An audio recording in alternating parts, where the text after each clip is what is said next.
అందరికీ నమస్కారం. అస్సలాము అలైకుం రహమతుల్లాహి బర్కాతు. మిత్రులారా,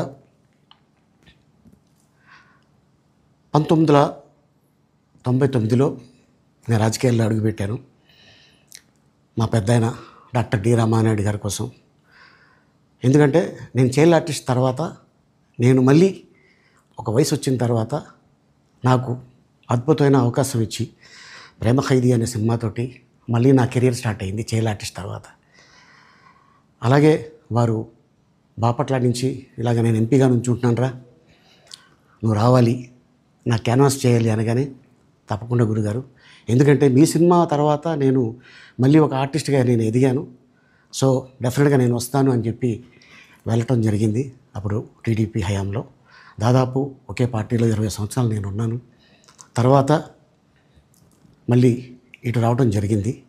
నాకు అన్నం పెట్టింది ఫస్ట్ నా తెలుగు ఇండస్ట్రీ, నా తెలుగు ప్రజలు, ప్రేక్షక దేవుళ్ళు, నా నిర్మాతలు, నా డైరెక్టర్సు, నా హీరోలు.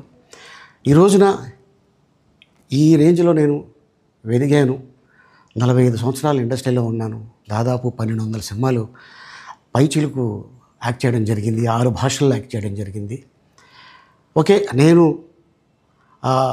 దయాగుణం ఉంది, భగవంతుడు ఇచ్చాడు కాబట్టి నాకు రాజకీయం తోడైతే కొద్దిగా 10 మందికి నేను సహాయపడగలను అనే ఉద్దేశంతో రాజకీయాల్లోకి వచ్చాను తప్ప రాజకీయాలు చేయాలని రాజకీయాల్లోకి రాలేదు. ఇండస్ట్రీ నాకు ఇంత మంచి లైఫ్ ఇచ్చింది, నేనేం చేస్తే బాగుంటుంది అని నలుగురిని చూసి నేను ఒక ట్రస్ట్ పెట్టుకున్నాను మా నాన్నగారి పేరున. దాదాపు 16 సంవత్సరాలు అవుతుంది నేను ట్రస్ట్ పెట్టుకొని.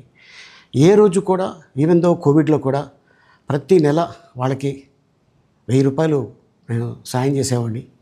కోవిడ్లో కూడా ఆపకుండా అలా కంటిన్యూగా సాయం చేస్తూనే ఉన్నాను. చాలామందిని నా కుటుంబంలో అవ్వచ్చు, బయట వాళ్ళు అవ్వచ్చు, చుట్టాల్లో అవ్వచ్చు, చాలామందికి చదివించాను నేను.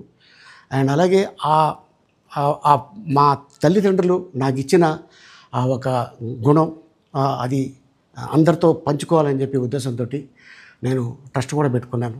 నా ఇన్కంలో దాదాపు 20% నేను ట్రస్ట్కి ఇవ్వటం జరుగుతుంది. గతంలో కూడా చెప్పా, ఫారిన్ కంట్రీస్లో ఏదైనా ఈవెంట్స్ చేస్తే దాంట్లో నుంచి 60% ట్రస్ట్కి వెళ్ళి 40% నేను తీసుకునేవాడిని. సో ఇట్టగా చాలా సేవలు చేసి ఉన్నాను కాబట్టి ఈ మాట కూడా నేను మీకు చెప్పుకుంటున్నాను.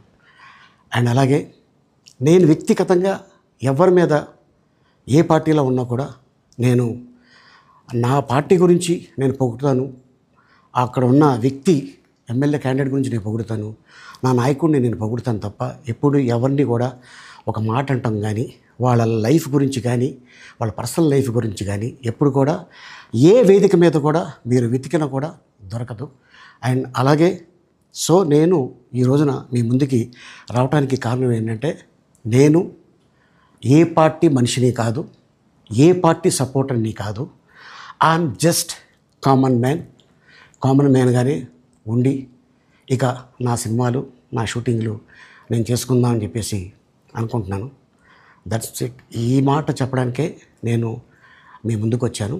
సో నేను ప్రతి 5 సంవత్సరాలకు ఒకసారి ఎలక్షన్లో మీరు వెళ్ళి ఎలా ఓటేస్తారో నేను కూడా ఒక కామన్ మ్యాన్గా వెళ్ళి ఓటేసి వస్తాను. సో రాజకీయాలకి స్వస్తి, గుడ్ బై, థ్యాంక్ యూ.